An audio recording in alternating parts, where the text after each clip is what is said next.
नबी करीम सल्लल्लाहु अलैहि वालैहि वसल्लम के बेटे वो मासूम जवाहिर थे जिन्हें अल्लाह ने अपने हबीब मोहम्मद की आगोश में थोड़े से वक्त के लिए भेजा। अल्लाह ने सूरत कहाफ में फरमाया, बेशक माल और बेटे दुनियावी जिंदगी की जीनत है, और ये जीनत और फितरी खुशियाँ रसूल अल्लाह की जिंदगी में भी मौजूद थी।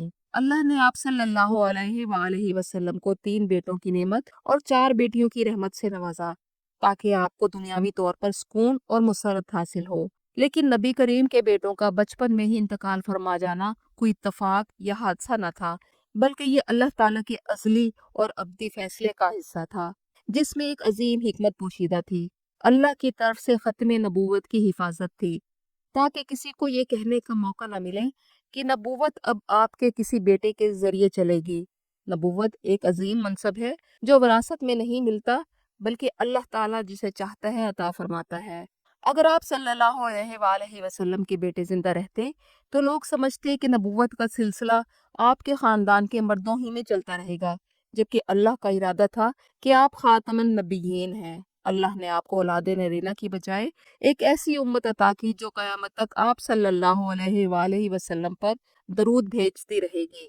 रसूलुल्लाह सल्लल्लाहु अलैहि वसल्लम के सबसे पहले साहिबजादे हजरत कासिम रजी अल्लाह अन्हु थे, जो नबी पाक की पहली ज़ौजा और उम्मुल मोमिनीन हजरत खदीजा रजी अल्लाह अन्हा के बतन से थे। तारीखी रवायात के मुताबिक हजरत कासिम की पैदाइश तकरीबन 605 या 606 ईस्वी में मक्का में हुई। उस वक्त आप सल्लल्लाहु अलैहि वसल्लम नबूवत के मनसब पर सरफराज नहीं हुए थे। हजरत कासिम के नाम पर ही रसूलुल्लाह सल्लल्लाहु अलैहि वसल्लम की मशहूर कुनियत अबुल कासिम थी, यानी कासिम के वालिद। सही बुखारी की रिवायत है, हजरत अनस बिन मालिक रजी अल्लाह अन्हु रिवायत करते हैं कि रसूलुल्लाह सल्लल्लाहु अलैहि वसल्लम ने फरमाया, तुम मेरे नाम पर नाम रखो, लेकिन मेरी कुनियत पर कुनियत मत रखो।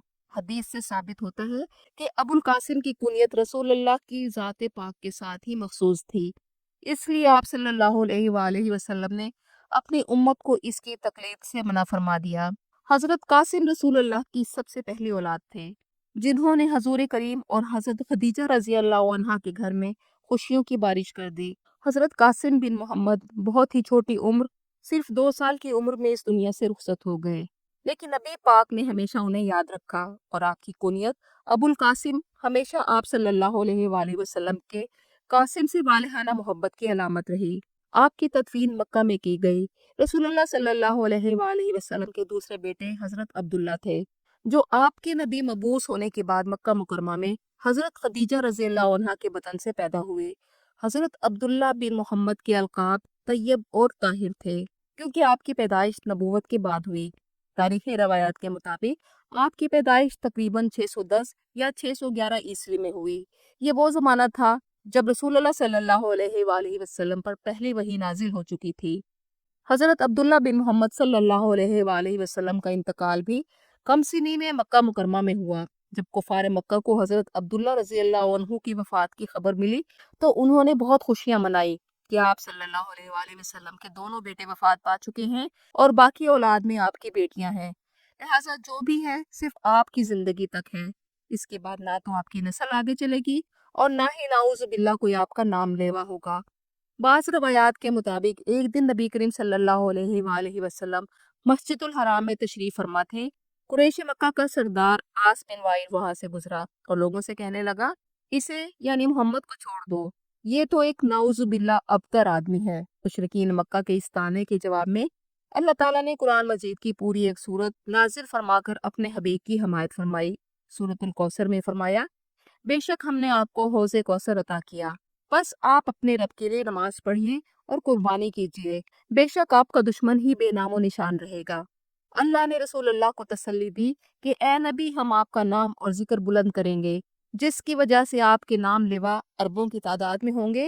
अलबत्ता आपके ये दुश्मन अबतर होंगे, जिनका कोई नाम लेवा नहीं होगा।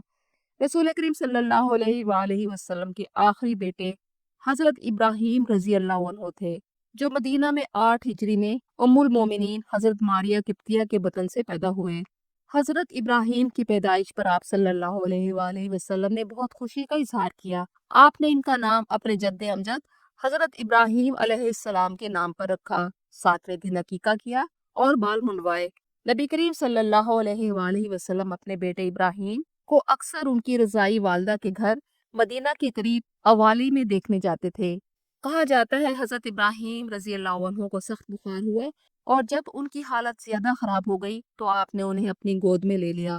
صحیح مسلم کی روایت ہے، حضرت انس رضی اللہ عنہ بیان کرتے ہیں، ہم رسول اللہ صلی اللہ علیہ وآلہ وسلم کے ساتھ ابراہیم کے پاس گئے، وہ دم توڑ رہے تھے، رسول اللہ کی آنکھوں سے آنسو بہنے لگے۔ عبد الرحمن بن عوف نے کہا، کیا رسول اللہ آپ بھی رو رہے ہیں؟ آپ نے فرمایا یہ رحمت ہے۔ پھر فرمایا آنکھ آنسو بہاتی ہے، دل غمگین ہوتا ہے، لیکن ہم وہی کہتے ہیں جس سے ہمارا رب راضی ہو، اور اے ابراہیم ہم تمہاری جدائی سے غمگین ہیں۔ بخاری و مسلم کی روایت کے مطابق حضرت ابراہیم بن محمد کی وفات کے دن سورج گرہن لگا۔ لوگوں نے سمجھا کہ یہ گرہن ابراہیم رضی اللہ عنہ کی وفات کی وجہ سے ہوا۔ اس پر نبی کریم صلی اللہ علیہ وآلہ وسلم نے خطبہ دیا اور فرمایا، یقیناً سورج اور چاند اللہ کی نشانیوں میں سے دو نشانیاں ہیں، یہ کسی کی موت یا زندگی کی وجہ سے گرہن زدہ نہیں ہوتے۔ حضرت ابراہیم بن محمد صلی اللہ علیہ وآلہ وسلم کو مدینہ منورہ میں جنت البقیع میں دفن کیا گیا، جہاں ان کی قبر آج بھی موجود ہے۔ حضرت انس بن مالک روایت کرتے ہیں کہ ہم رسول اللہ کے ساتھ حضرت ابراہیم کے جنازے میں گئے، جب انہیں قبر میں اتارا گیا تو رسول اللہ بیٹھ گئے اور میری آنکھوں نے دیکھا کہ آپ صلی اللہ علیہ وآلہ وسلم کی آنکھوں سے آنسو بہ رہے تھے۔